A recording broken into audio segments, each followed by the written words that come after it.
2026-cı ildə ən yaxınlarından gözləmədiyi zərbə, xəyal qırılması və ya etimad sarsılması yaşama ehtimalı ən yüksək olan bürclər astroloji enerjilərə görə adətən bunlardır. 1. Əqrəb. Dərin etibar etdiyi insanlardan gizli sözlər və ya arxadan edilən hərəkətlər ortaya çıxa bilər. 2026 onun üçün kim həqiqətən yanındadır ilinə çevrilə bilər. 2. Balıq. Həssas olduqları üçün yaxın çevrədən gələn kiçik bir xəyanət belə böyük sarsıntı yarada bilər. 2026-da dostluq və münasibət seçimlərini yenidən nəzərdən keçirəcəklər. 3. Tərəzi. İli boyunca yaxın münasibətlərdə balans pozulur.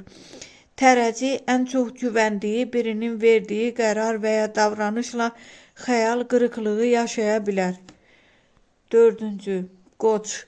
2026-da şəxsi planlarında irəli gedərkən yaxınlarından gözlənilməz müqavimət və ya tənqid gələ bilər. Ən çox öz adamı dediyindən zərbə ala bilər. 5. Dolça. Yeniliklərə doğru gedərkən köhnə dost çevrəsindən qarşılıq almamaq, arxadan danışılma və ya gözlənilməz soyuqluq görə biləcək bürclərdən biridir.